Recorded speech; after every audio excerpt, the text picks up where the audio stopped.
Bonjour. Grève dans la justice. Plus de 30 milliards perdus en 6 jours. Développe Walf Quotidien dans sa page 6. Survenue en pleine vacances judiciaires où la justice fonctionne au ralenti. La grève des travailleurs du secteur accentue le calvaire des justiciables.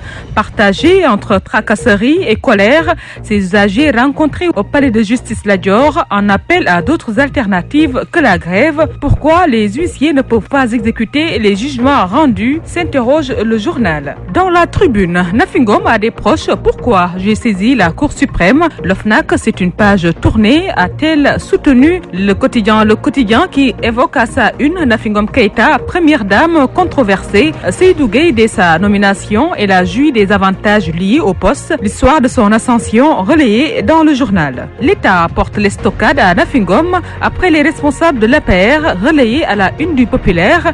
Seydou Gueye, ministre porte-parole en première ligne pour livrer la part des vérités du gouvernement. Les autorités accusent Nafi Ngom Keïta d'avoir joui des avantages attachés à sa fonction et de 8 mois de salaire dès sa nomination et de vouloir remettre en cause le décret qui lui a accordé ses faveurs. Le gouvernement reproche à l'ex-présidente de l'OFNAC d'avoir organisé des fuites de courriers et de dossiers en instruction dans la presse. Sonko confond le temps de la politique et le temps de l'administration. Révèle toujours Seydou Gueye. L'évidence qui parle bien évidemment de l'éviction de Nafi Ngom, sanction du patron de PASTEF. Macky assume, Seydou Gueye les charges. Dans l'As, une polémique autour de la déclaration de Badio Camara. La Cour suprême rectifie Nafi Ngom Keïta. Le pouvoir vilipende l'ex-présidente de l'OFNAC. Dans l'Observateur est rapportée la mission d'audit et de contrôle à l'OFNAC. La Cour des comptes fouille Nafi Ngom. Selon Seydou Gueye, porte-parole du gouvernement, elle a violé le secret professionnel. La passation de service prévue demain.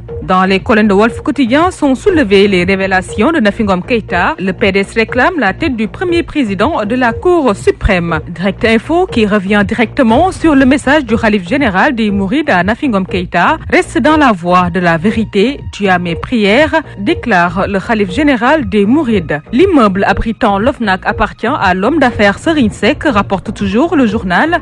Passation de service demain entre Nafi Ngom Keïta et Seynabou Ndiaye Diakhaté. Puis à la une d'enquête placée sous contrôle judiciaire, Abdoul Mbaye compte ses soutiens.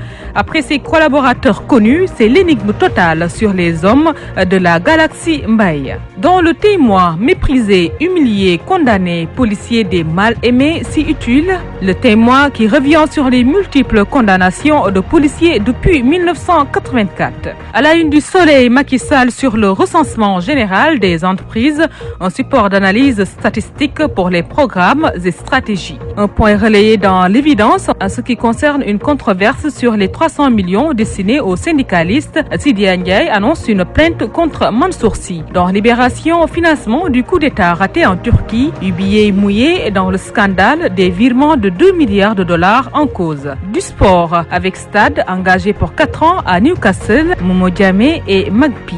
Dans Sunulamb, dernier face-to-face hier à la TFM, Yekini et Lac 2 vident leur sac. Lac de Guerre 2, le puncher du Wallo. On ne se bagarre pas avec Yekini, mon combat contre Emo doit être clarifié. Et Yekini maintient le flou sur sa retraite. Il ne faut pas prendre une décision à chaud. Je vais discuter avec mes proches. À vos journaux, chers lecteurs, bonne lecture.